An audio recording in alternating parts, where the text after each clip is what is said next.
Thank you. I think that's a lot.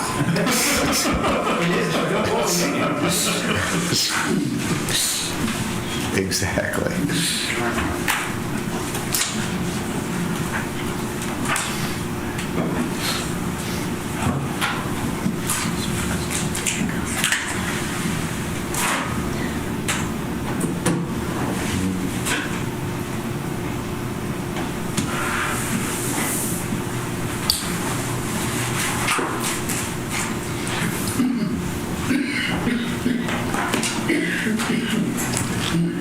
This is yours, right?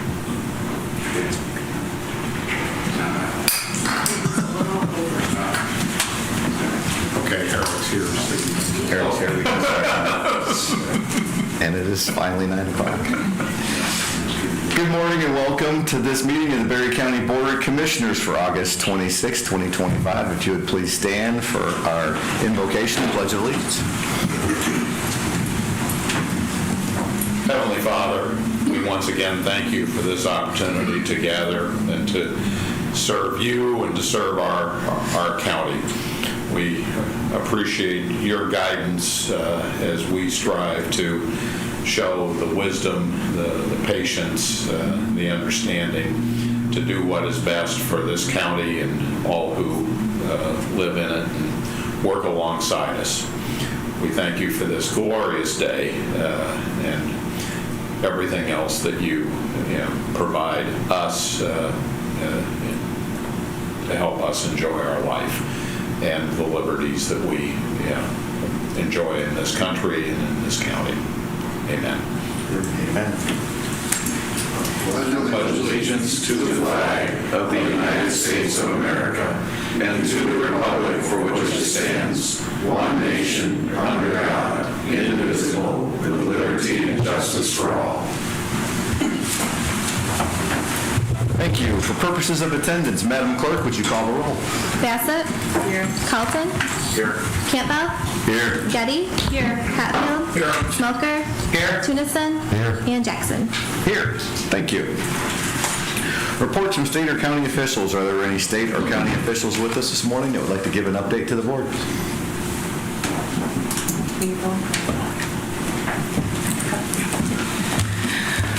Good morning. Liz Lenz, coordinator of the Berry County Substance Abuse Task Force, and Rich Franklin. I'm a member of the SATF, and my day job is superintendent of the Berry Intermediate School District. and Bill Mattson is here as well from the SATF, and we all represent, as you know, the Opioid Settlement Fund Steering Committee. So we wanted to provide you with an update. We have revised and simplified the RFP for the opioid settlement funds. We've worked all summer long to simplify this. We've gotten input from people with lived experience, as well as Amy Delinky she's the technical advisor with the opioid settlement funds for the state of Michigan under Michigan Association of Counties. So we're really quite pleased with the process and the simplification. Probably the most interesting part of this is that we will be having people apply, fill out this application online, or they can print off the application and fill it out. But they will then be scheduled for an interview. And what we really found, and I think Bill spoke with you about that when we were here before, is that the interview is where the magic happens, right? We can find out what people are hoping to do with the opioid settlement funds, and really they can tell their story and their hopes and their plans for their project. And then we will bring those recommendations to you. So we're going to be posting this on the website and promoting, and we've been working all summer to talk to people and encourage them to apply. So we'll be definitely reaching out to them to tell them that the window is now open. So anything else? Yes, nothing, real helpful to add other than if folks ask, the intention of revising the RFP is just to make it more broadly appealing, more welcoming to deserving individuals, people who have been affected by the opioid crisis, and let them know, yes, you can apply, and that it's the intention of the commission to get that money to where it's needed and where it's deserved. So we just want to make sure to get it out there and let people know that it's available. So. Awesome. Any questions? What is the window? Is it a 2-month window, 3-month window? As far as you're going to post it soon, how long is that window going to be open? Well, last time I think we did like 6 weeks, and honestly, that was too short. So I think we will probably go a little bit longer, 2 months, maybe 3, just to give people time to get those applications in. And how are we promoting this with various organizations or stakeholders? Emails, social media posts. We'll put an ad in the newspaper again. That was really productive we thought it was productive last time, but we'll do quite a bit to get that out of there. We have several email chains and promotions, and then really phone calls and direct contact. Perfect. Yeah. Questions from commissioners? Commissioner Bassett? Thank you. Can you dummy this down and send me a link to this?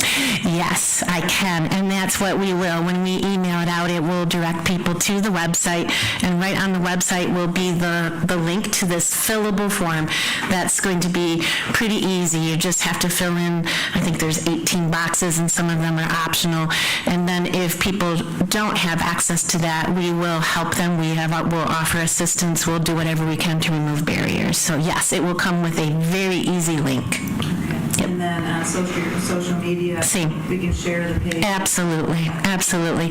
We need everybody to share. Yeah. So, and I know that we've had people call and say, hey, is it open yet?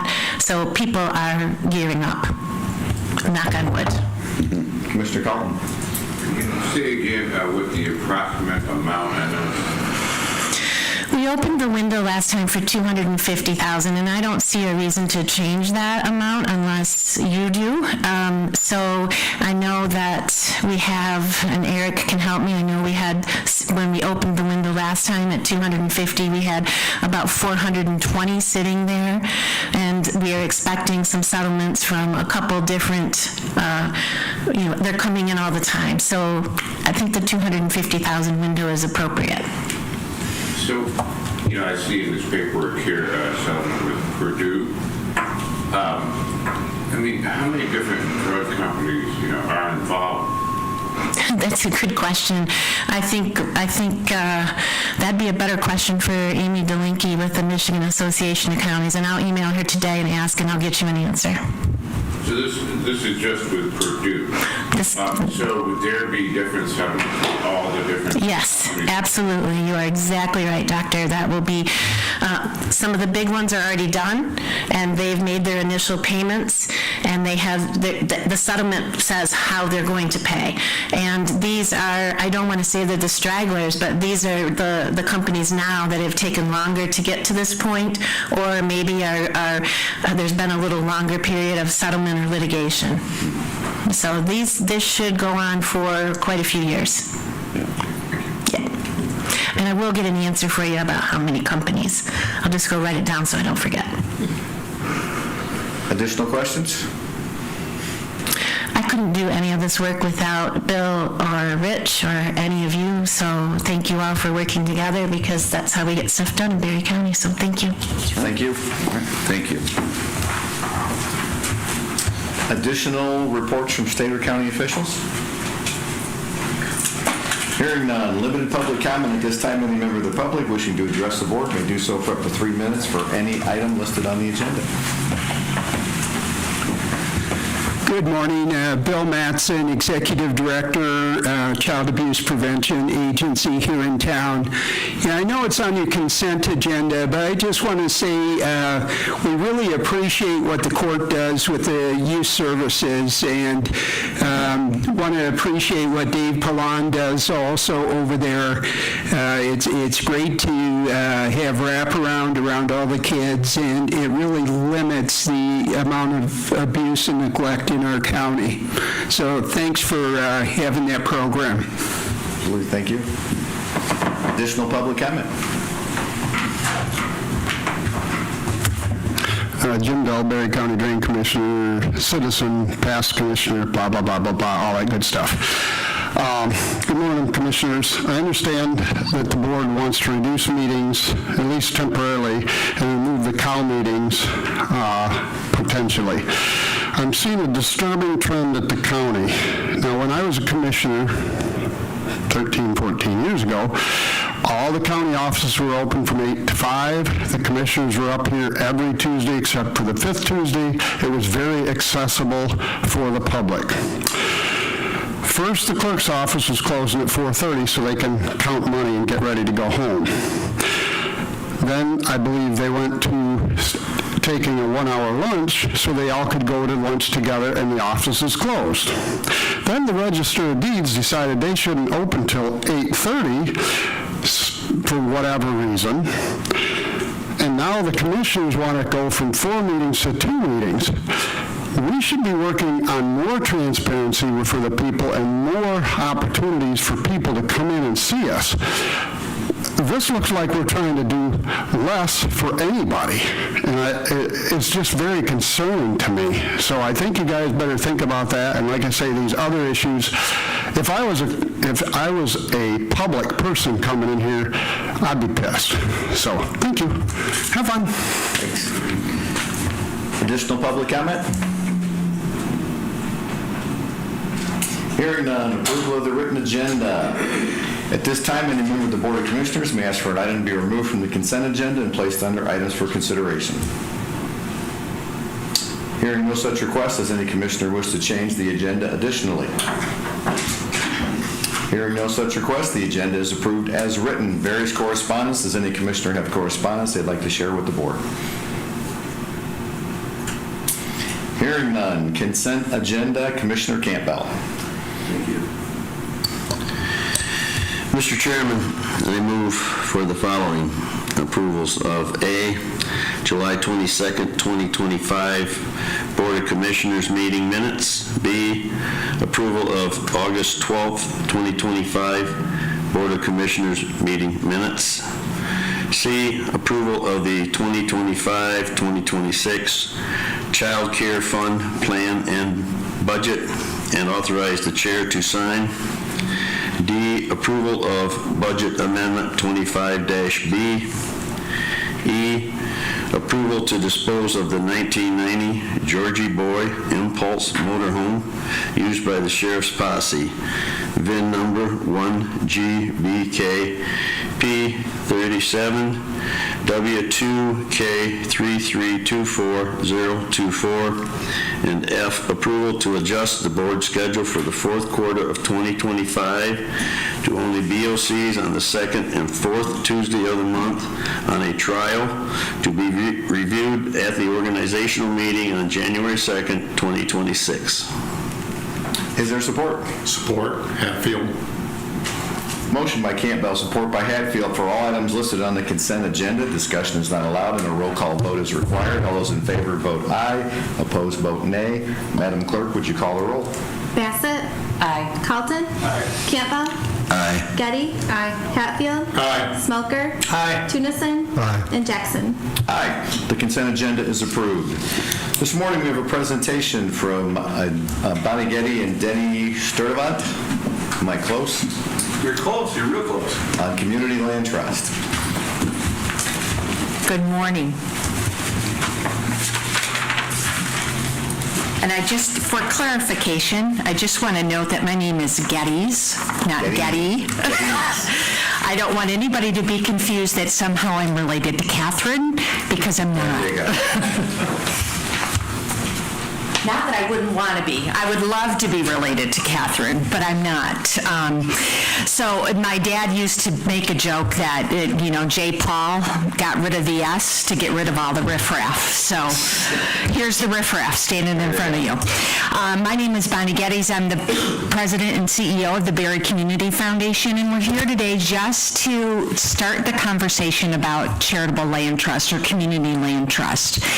And really what it is, it's a nonprofit that owns a land and trust for benefit of the community, ensuring long-term affordability and sustainability and stability for the community and for the people that is trying to serve. And when you wonder why the Community Foundation might be part of that, it's because we have donors that are paying for affordable homes to be built. We're getting ready to sell houses 2 and 3 here in Hastings. The problem with those affordable homes is they're only going to be affordable one time. And with our donors putting forth the money to actually pay for the development all the way through, they would really like to see us make it affordable long-term. And this is one tool in the toolbox for that to happen. So I'm going to turn it over to Denny Sturdivant, and he's going to talk to you a little bit about it. Thank you, Bonnie. Again, my name is Denny Sturdivant, and I've been retired about 4 years. I've been spending my retirement doing a lot of volunteer housing consulting around the state. I was formerly the CEO for Dwelling Place of Grand Rapids. We had owned and managed about 1,300 apartments across 4 counties. In the latter part of my career with Dwelling Place, I was there about 33 years as a CEO. We began to investigate the potential to use this community land trust model that Betty mentioned as a way to get into the affordable home ownership business. And we've been primarily involved in rental. And the reason for that is because under with the rental situation, families that are occupying rental units don't walk away with anything when they leave the rental unit. And we were trying to figure out a way to provide an opportunity for families who otherwise could not be homeowners to become homeowners who could start to build equity that they could take with them, perhaps at some point to purchase their own home on a traditional way with a conventional mortgage.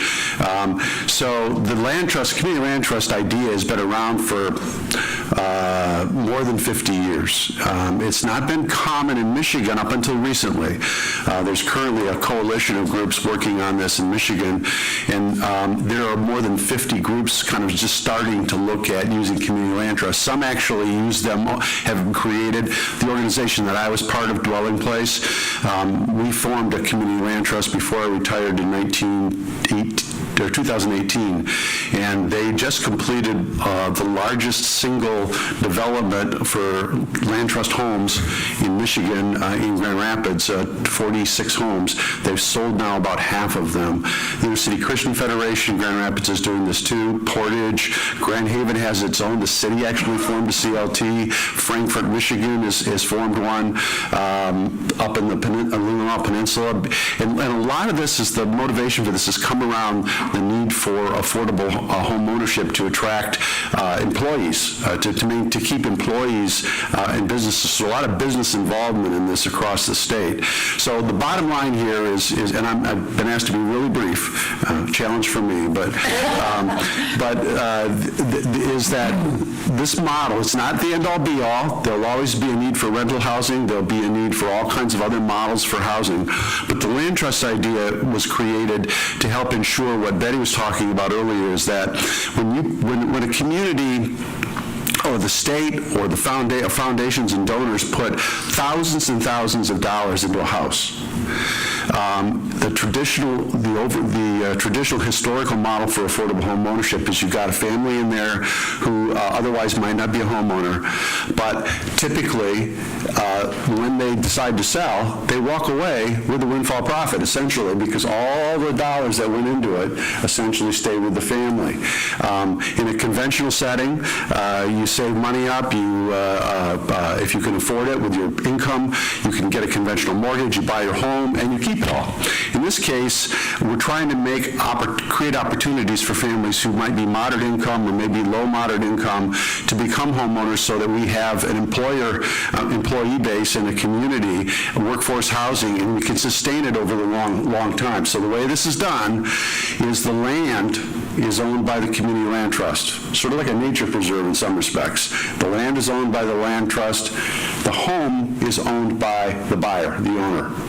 And the home is purchased at a substantial discount, usually a 25% discount. So they're getting it at about 75% of their appraised value because the land cost is no longer in the building or in the property. And as a consequence, if they're getting this huge discount, that means they're able to afford get a conventional mortgage and afford or qualify for a mortgage that they otherwise couldn't do so. And for some families, it means they can get a little larger house than they would otherwise qualify for. So in return for this benefit, for this sort of gift assistance that they're getting, they agreed to share equity, the appreciation, the portion that comes out when you sell. So if they decide to sell, and they don't have to, these things can be inherited and all that sort of thing, but if they decide to sell at some point, they get all what they put into it, but they don't get 100% of the appreciation. They get a percentage of it, and typically it's 25% of the appreciation, so you walk away with what you put into the house, down payment, principal payments, all that sort of thing, improvements in many cases, and but you don't get to take all of the appreciation that comes to the house, and that way the Community Land Trust can ensure that the next buyer that this house will remain affordable in perpetuity for the next buyer. So I created a handout as well as that you've been given, which gives some basics, and because I've been asked to be brief, that's about all I'll say. I'm happy to answer any questions, but this is a model. Bonnie asked me to come down and talk to some folks about it. Dwelling Place is actually doing a little bit of work with Bonnie right now on some stuff in Delton, and it's being done all over the state right now. These housing units are being created all across the state. So it's a model that's it's real common in other places. Minnesota, for example, has some real successful community land trusts on the East Coast, the West Coast, and I think it's going to catch on really well here in Michigan as well. And Fannie Mae and Freddie Mac have got set up to purchase those mortgages as well. So there's all of this has taken shape in the last 10, 15, 20 years. So I'll stop there, and I'm going to, as I said, if Bonnie needs some assistance or help down the road, I'm just kind of meandering Johnny Appleseed of Community Land Trusts around the state trying to help plant some seeds. Thanks. So it sounds like this has been a successful model used in different parts of the country, just Michigan's been a little slow to adopt it, or it just hasn't gotten here until the last 5 years?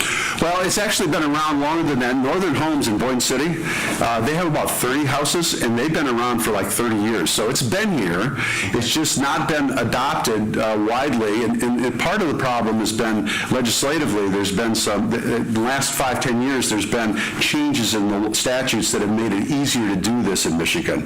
That was one of the problems. Other states had accommodated these things. So, for example, how do you appraise a home when the land is separated from the house? And brownfield TIF is being used now in creating a lot of this, where the TIF reimbursements are being used, monetized with the long-term loan to pull back in the cash to help create the affordability in the homes too. So it's not all philanthropy or grants. It can be TIF reimbursement too. So laws have changed in the last 4 or 5 years to make that easier to do. So that's part of what's happening in Michigan. But I think some of the larger groups that have had a lot of success in affordable housing have adopted this model, and that is another reason I think it's taking on across the state.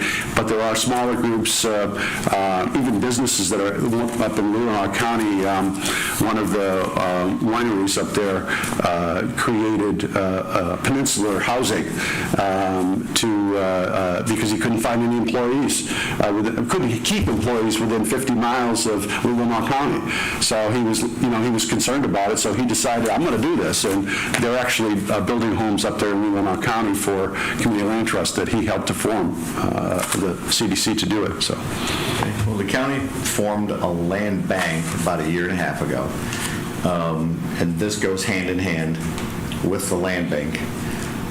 Is there a connection that the Board of Commissioners needs to be aware of? Do we need to sponsor? How is the commission involved in the whole community land trust?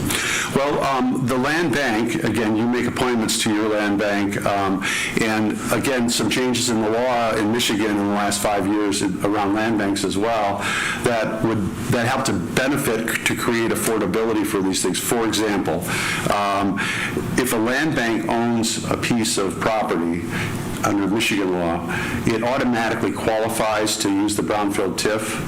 Whether it's a contaminated property or not, it automatically qualifies in Michigan. That could be a benefit if you're looking at building homes in a greenfield area, like I think the Dalton project is an example of that. That could be an advantage. There are also benefits from the standpoint that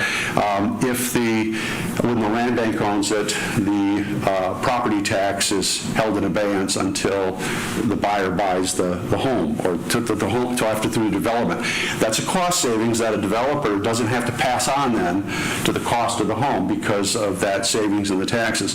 They're also exempt from state. If the land bank owns the home and the property as it's going to sale to the owner, state and county transfer taxes they're exempt from state and county transfer taxes, which, again, I'm talking to folks who know that taxing is important, but also, what we're hearing is from folks is, finding ways to create permanent, affordable home ownership in communities across the state to support business development is also important. So it's a trade-off. It is a trade-off. And keep in mind that once that house is built, that house that wasn't there before, it will be paying property taxes, and if there's a TIF involved, of course, that TIF reimbursement will go back to the developer until the reimbursement agreement's finished. But ultimately, this creates residents, gives opportunities for people to live in the county, who work in the county.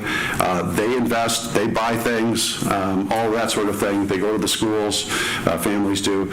So it's overall, it's just a means. It's one approach to being able to address the affordable housing crisis that's present everywhere in the state, all over the nation. I mean, it's really, that's why we're seeing, I think it's one of the reasons we're seeing such broad interest in this. Folks are saying, okay, is there something we can do besides rental? Can we do home ownership? And this is one way to do that and ensure that the dollars that are coming in from grants, from philanthropy, and those kinds of sources stay with it permanently. So literally, we're talking philanthropy funds a lot of the land purchases, and that money, I guess, recycle is probably not the right word, but that money will stay. And if there's a new buyer 5 years down the road when they want to increase, they take some of their equity, but then that land is still the property of the community land trust. Right. Okay. And they can be resold to somebody else at a discount versus what was the average? Because they'll only take a percentage of the equity that's actually the market. So instead of it being market driven, which is what we see now, like I bought my house for $50,000, which tells you how long ago I bought my house. But it's now today on Zillow, it's worth $250,000. That's only 30 years. And when we look at somebody trying to purchase a house, it's not apples to apples anymore. It's not like when I bought my house for $50,000, right? And so trying to think about those ways to really protect the affordability moving forward is that share in that equity. So yes, the land stays with the land bank. The house goes for sale, but they only get a percentage of the equity so that we can keep the price low. Yeah. Awesome. So that we continue to sell it at 75%. I think we discussed that last week, that the average home price in Berry County now is approaching or right around $350,000. The average home price right now is $350,000, according to Miller Real Estate, Mark Hewitt. So I'm not calling him out. Commissioner Bassett, I know we've talked about community land trust as far as how it's going to impact the Delton project. I don't know, and you've talked to me about this in the past. Anything you'd like to add to this conversation?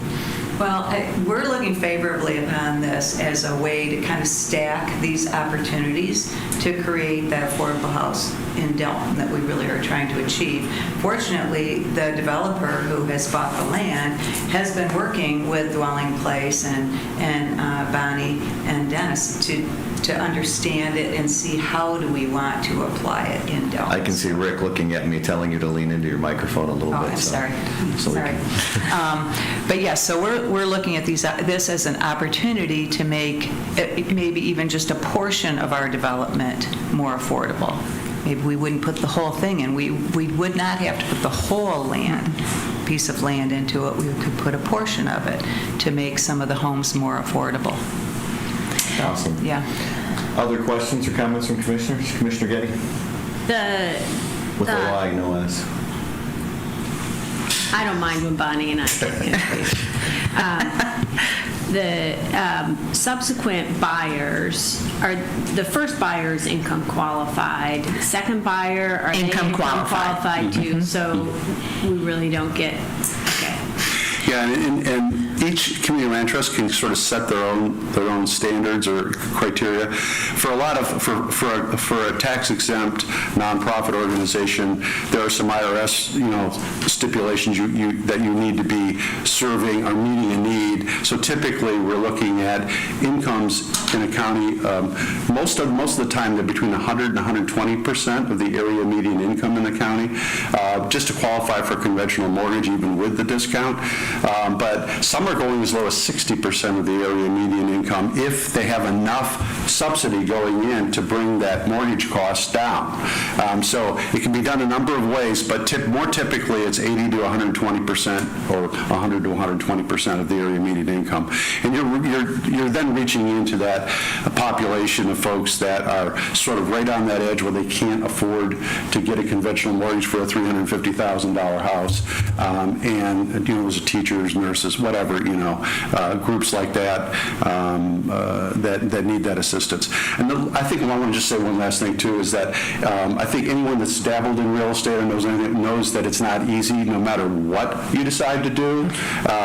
But doing affordable housing, I can tell you this after 33 years of doing it and 4 years of consulting work, it's even more complicated because of the mix of resources you have to pull together to bring it in, and they all have their own stipulations and rules and regulations to go with it.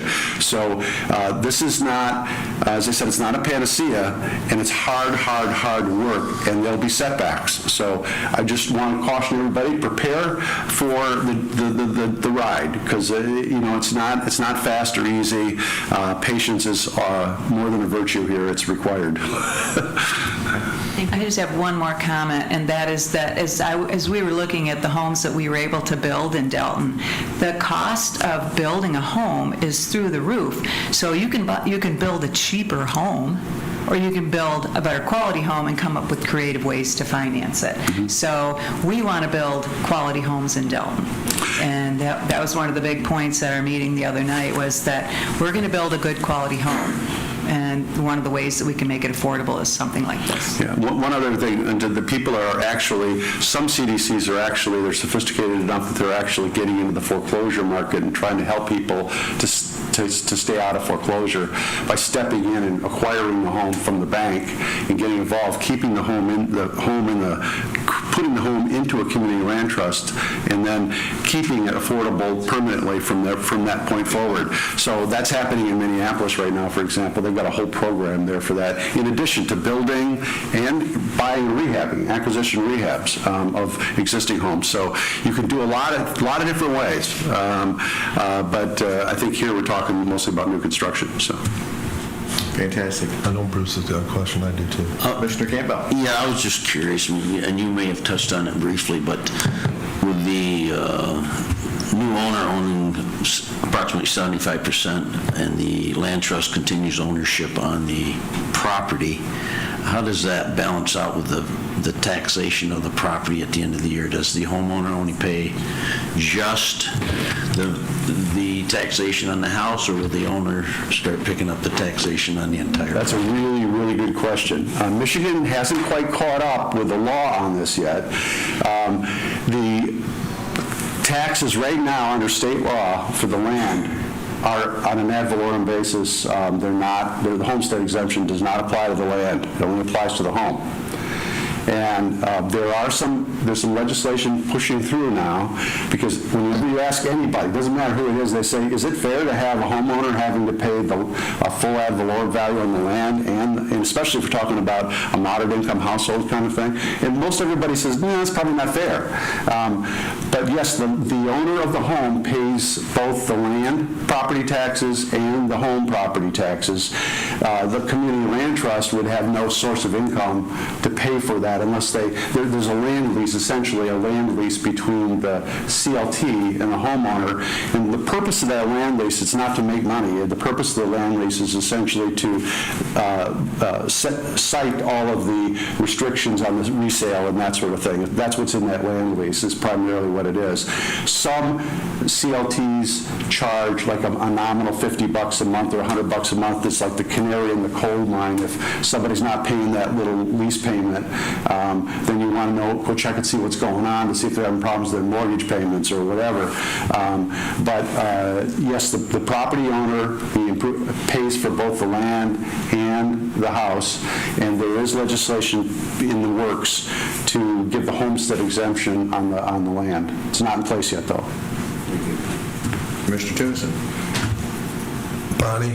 Yes. Would you try to get a piece of ground like big enough, like what they're doing in Dalton, where you can put all these houses in one spot? Potentially, maybe. Right now, Bruce, what we're doing as far as the Community Foundation goes is when houses burn, those folks are reaching out to us and asking us to purchase that property. And so we have right now currently waiting for development is the house on Colfax that burned and another one in Nashville. So that will do infill. But the cool part about a land trust is it doesn't have to be contiguous. So I could have a property in land trust in Nashville and Dalton and Middleville and all of these different places, and they'd all be part of the same land trust. Okay. So that's the beautiful thing about this work. And also, just to be clear, the Community Foundation is not at all saying we are going to be administering this program. That's why we're working with the Dwelling Place and with other organizations that have the capacity and they have the intellectual knowledge to be able to do it correctly and do it well. We know that it takes around 100 units to make a land trust sustainable long-term. So it'd take us a long time to get to 100 properties here. But the other thing, working with the Dwelling Place, is they've said you can work with us until you get to that point where you feel that you have the capacity to run a land trust on your own in your own community. So it's helping us. It's an incubator, so to speak. One more question. Well, two actually, but are you reaching out to Fannie Mae and Freddie Mac as far as like reduced interest rates for some of these people? Because I know like with Habitat, they've got a lender that's willing to do that to help the people out a little bit at a little less than prime type rate. Yeah, I don't know that, I mean, the biggest concern for the CLT groups with Fannie Mae and Freddie Mac is that they're willing to purchase these mortgages from the banks. And there is a system that's in place now, and it's a rider that the Community Land Trust has to comply with, that the bank that's providing the mortgage, and independent banks doing a lot of these CLT mortgages in the state, Mercantile's doing some, there's some other banks as well across the state that are doing CLT mortgages.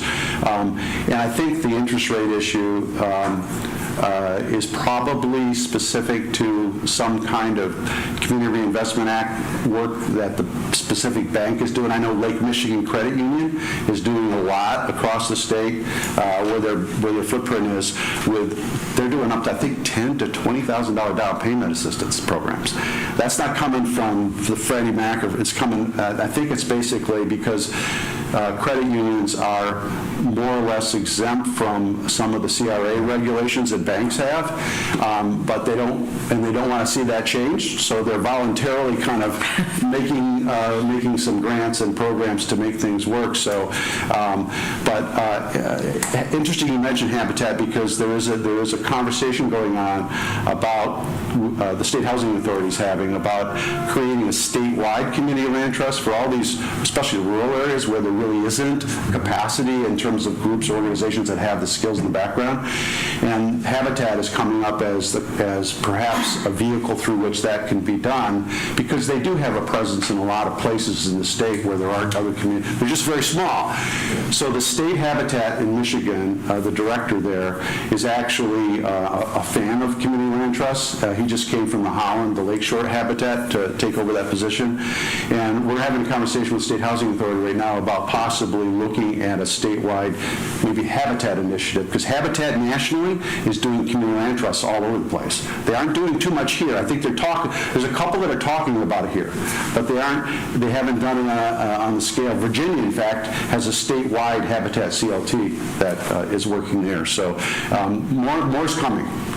One more question, if I may, regarding what if the house were to go into foreclosure? Who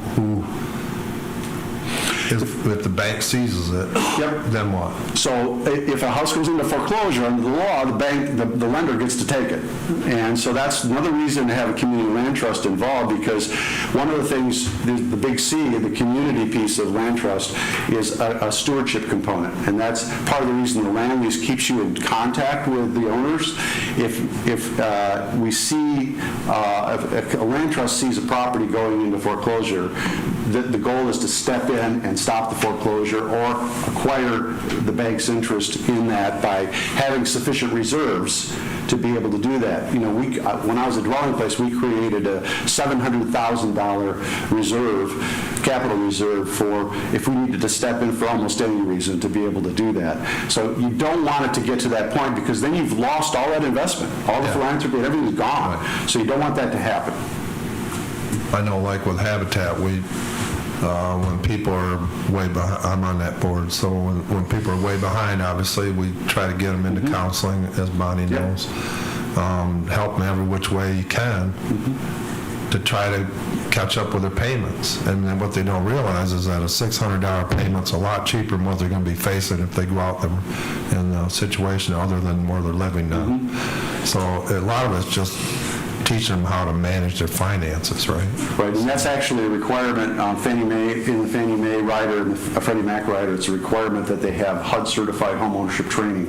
I don't know who Dwelling Place is using right now, but they were using Habitat Michigan's, because they were doing virtual training at the time. So, but that's a requirement for CLT owners to have homeownership counseling.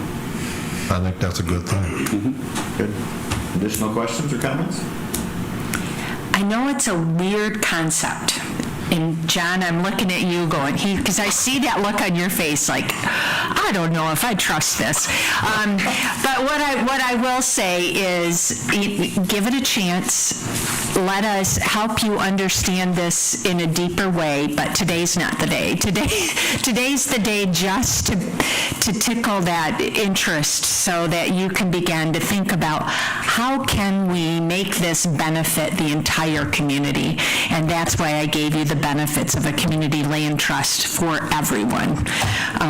So thank you for your time. Really appreciate that. Betty also has some documents I've passed on to her that have links to other resources around community land trust nationally and at the state and all that sort of thing. If anybody is interested in pursuing that, we can go as deep as you need to go. She can send you information. Yeah. No, I really appreciate the high-level overview, the education, just letting us know what's coming, and again, just other ways we can enhance our community. Other bullets in the gun, so to speak, to help things out as we go, because we've done a lot in a few years. I forget what the number is that Jennifer gave us. It was 14 or 1,600 units or something like that, but We've completed 748, we have 816 in the pipeline. so there's some good things happening, and this will just help that process continue. So Absolutely. Thank you. thank you, appreciate your time. Thank you. Next, we have two public hearings. I do not see Marilyn here this morning. back there. Oh, is she? She's just hiding back there. Okay. She's hiding my daughter. There you go. So at this time, the chair would open the public hearing for the CDBG Emergency Program Income Guidelines. If anybody would like to speak on behalf of the CDBG Emergency Program Income Guidelines, now is your time, either for or against. Again, asking for comments for or against. One final request for CDBG Emergency Program Income Guidelines comments. Hearing none, we will close the public hearing. Next, we're going to open the public hearing for the CDBG Program Income 2023-2024 closeout. So at this time, if anybody has any questions or concerns on the income for 2023-2024 closeouts, now is your time to speak. Going once, going twice. Okay, we will close the CDBG Program Income 2023-2024 closeout public hearing. Thank you. Items for consideration, Commissioner Tunison. Thank you, Mr. Chair. Item A, approval and claims in the amount of $191,196.59. Is there support? Support. Motion by Tunison, support by Smelker for approval of claims in the amount of $191,196.59. Is there discussion? Madam Clerk, would you call the roll? Carlton. Aye. Campbell. Aye. Getty. Hatfield. Aye. Smoker. Tunison. Aye. Bassett. And Jackson. Aye. The motion is approved. Item B, approval of the CDBG Emergency Homeowner Program and Guidelines. Is there support? Support Campbell. Motion by Tunison, support by Carlton. He beat you just by a hair, but for approval of the CDBG Emergency Homeowner Program Guidelines. Is there any further discussion? Madam Clerk, would you call the roll? Campbell. Aye. Getty. Hatfield. Smoker. Tunison. Aye. Bassett. Carlton. And Jackson. Aye. The motion is approved. Item C, approval for CDBG Program Income 2023-2024 closeout. Is there support? Support Campbell. Motion by Tunison, support by Campbell for approval of the CDBG Program Income 2023-2024 closeout. Is there discussion? Madam Clerk, would you call the roll? Getty. Hatfield. Smoker. Tunison. Aye. Bassett. Carlton. Campbell. Aye. And Jackson. Aye. The motion is approved. Item D, adoption of Resolution 25-24, resolution to authorize entry of state subdivision agreement concerning allocation of opioid settlement funds. Is there support? Support Hatfield. Motion by Tunison, support by Hatfield for adoption of Resolution 25-24, a resolution to authorize entry of the state subdivision agreement concerning allocation of opioid settlement funds. Discussion. Hearing none, I think you guys all saw that that was part of our revised agenda with the resolution included in there, so it was pretty cut and paste, so I don't think there was any further discussion needed. We had a little discussion on this earlier, so. Madam Clerk, would you call the roll? Hatfield. Smoker. Tunison. Aye. Bassett. Carlton. Campbell. Getty. And Jackson. Aye. The motion is approved. Unfinished business, we have none. New business, we have none. County Administrator's report.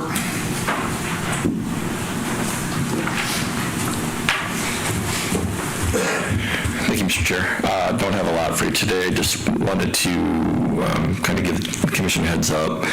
We have a small committee working on a required training that we as an employer have to do, and I think we've been a little lax on in the past. So we're looking at how to structure this, and one of the ideas we're looking at is possibly doing it on a Friday and closing the building and having all employees knocking this out. There's a series of training that we're doing. We're also looking at some other more elective for some of our supervisors, but I just wanted to give the commission that heads up, and if you have any questions, to feel free to let me know. What type of training are we talking about? Health and safety, it could be bloodborne pathogen, right to know. We're looking at also getting into a little bit of basic CPR, first aid, fire extinguisher. There's certain, as the MIOSHA requires certain training as from all employers, depending on your class. And it's something that every government handles it differently, but this is a very common thing, is to do a safety day type of thing and knock out as much training as we can. Also put some other elective things in there. We're looking at also doing some, I hate to use active shooter response, emergency preparedness type training, and that's what we're looking at doing, is getting everybody in both, and it's really the downtown complex, having everyone together and getting all this done at one session. So just wanted to give the commission a heads up, and I'm happy to address any concerns. Sounds like a good plan, as long as we're promoting that in advance, that the courthouse and courts will be closed. Yes, we're trying to coordinate what day would work and when. So I was hoping to do it this fall. It might be pushed to the spring. We'll see. Okay. I just want to give the commission a heads up. All right. Thank you. Chairperson's report. We have our EDA meeting tomorrow morning. We had Brownfield and Land Bank last week, which I heard the presentation on community land banks last week in a little more depth, which I wanted to get it before you, so you guys all had an idea of what was coming and another kind of some ideas what was going on there. But other than that, this is kind of a quiet week. So Vice Chairperson's report. Nothing else. Okay. Commissioner reports. Commissioner Bassett. This week I went to Gun Lake Improvement Board meeting, and so they're kind of wrapping up the treatment of the lake at the end of the season. Prairieville Township meeting as well, and tonight I have the Conservation Board. So back at it. Glad to be back. Okay. Commissioner Cotton. Commissioner Getty. I have Village Middleville tonight, Parks Board on Thursday night. We have a special Board of Health meeting today in Charlotte to interview candidates for the health officer position. Okay. Is this second interviews, first interviews? What is this? We did an initial interview with just vice chair and chair, and so this will be the first interview with the full board. We may make a decision today if there's consensus. If we feel a second interview is in order, then we'll do that. Okay, perfect. Commissioner Smoker. Attended Irving 911 and Transit during the week. And Transit, we voted to change the time of the meeting from 8:30 to 8 o'clock. And I have notified administration of that. That's all I got. Okay. Commissioner Tunison. Airport tomorrow at 4:30, and that's about it. Okay. Commissioner Campbell. All I have to report is the comfort of my bed at home and my pillow, and apologize to my constituents for being unable to attend some very important meetings in our townships, and I have tried to maintain my presence in the health department as we are undergoing many issues that need to be dealt with over there, and I will be there in attendance today also. Hope you're feeling well, or better. So, okay. Limited public comment at this time. Any member of the public wishing to address the board may do so up to 3 minutes for anything on your mind this morning.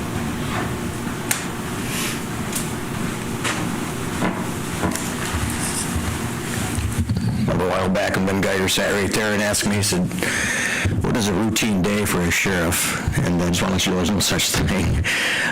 Part of it is what Bonnie was talking about up here with the land and affordable housing. And there's a company out there called BlackRock that's been all across the country buying up properties. They'll buy up 500 housing development, and they'll buy them up for like $300,000 per house. They'll sit on it for a year, and then they'll sell 3 or 4 of them for $700,000, which then that jacks up the pricings and the taxes and everything else. And it's not just that housing developments, it's the housing developments all around them too. So that's a problem I'm seeing.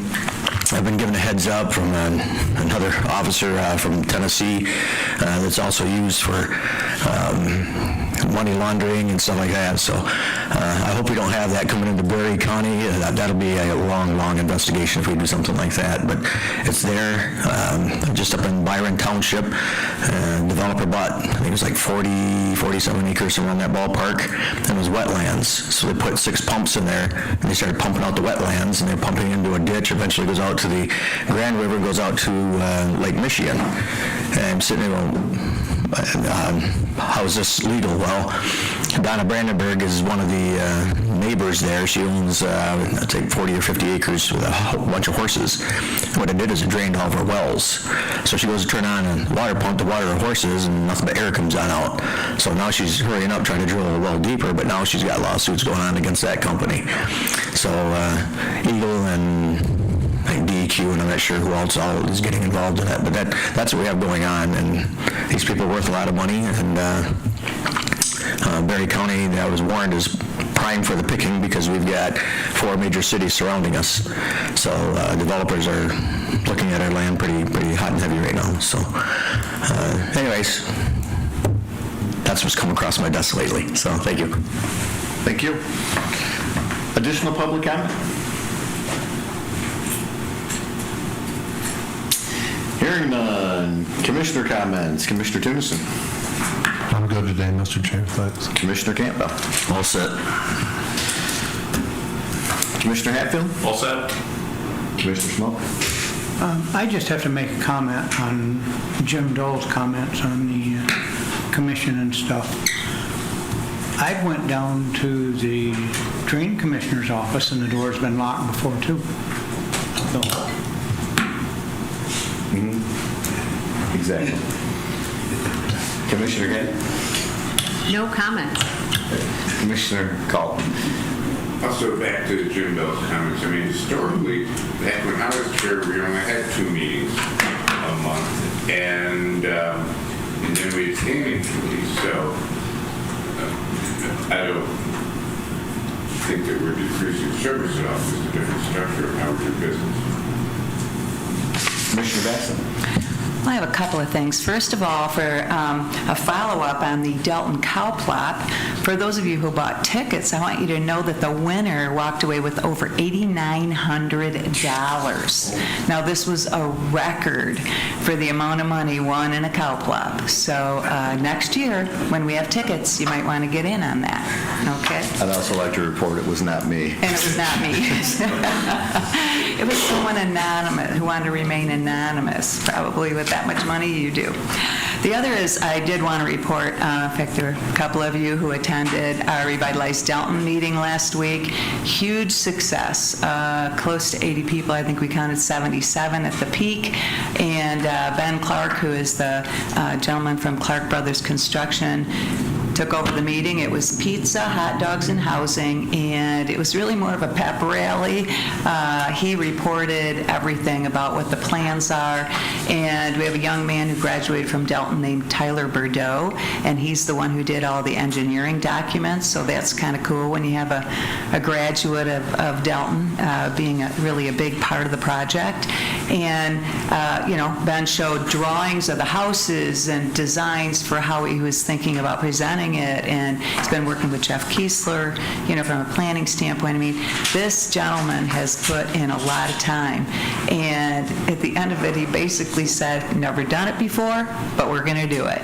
And the crowd was very positive, a lot of positive comments, positive energy, and so we're moving along and hopefully have shovels in the ground next spring is the hope. So, wow, yeah, fantastic. Really, really excellent. A lot of support from many different entities, so.